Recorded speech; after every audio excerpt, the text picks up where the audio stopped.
মনোজৰ চকুতে আনন্দ নন্দন বৰুৱাৰ চকু হৈ আছে নহয় জানো? সেইটো চকুৰ কাৰণে তই এইখন ঘৰ এৰি যাব নোখোজো। আনকি তোক গোলাই নোখোজালি ডাঙৰ পৰা এই ককাই তোক তই আজি সত্তৰ ত্যাগ কৰিছ একমাত্ৰ সেই চকু দুটাৰ কাৰণে।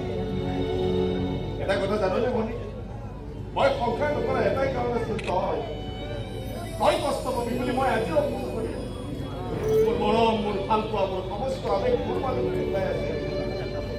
এই হ'ব মোৰ কষ্টখিনি মই কেনেকৈ নাইকিয়া কৰিব লাগে সেইখিনি মই ভালদৰে জানো। কেৱল তই মোক সত্তৰ ত্যাগ কৰি নাথাকিবি, তোক মই পাহৰিব নোৱাৰো।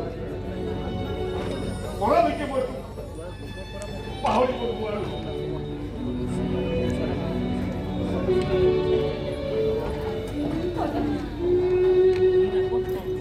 তাৰমানে খুৰাটো এক্সিডেণ্টটো কৰি পেলাই নহ'ব পাৰে। দাদাই মোক ভীষণ ভাল পায় আৰু সেইবাবে মই সি তাৰ লগত পলুৱাই নিয়াৰ কাৰণে মনোজৰ ওপৰত তাৰ ভীষণ সেই ঘমৰ ভগৱানে মনোজৰ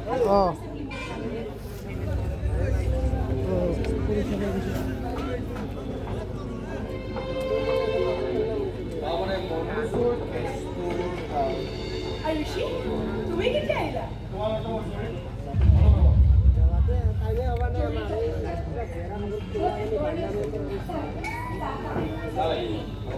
তোমাৰ ডেলিভাৰীলৈকে তুমি অলপমান চম্ভালি থাকিবা। হ'ব বাইদেউ, চাহ কফি লাগিলে কিবা জনাব।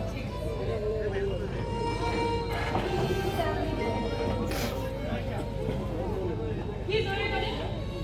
আজি দুটামান কথা শুনাৰ পাছত মোৰ এটা সন্দেহ হৈছে। খুৰাটো এক্সিডেণ্টটো প্ৰিপ্লেন আছে। কোনে কৰিছে? মোক দুদিনমান সময় দি মই বাহিৰ কৰি উঠিম আৰু এতিয়া মই মোৰ কাম আৰম্ভ কৰিম মোৰ ষ্টাইল।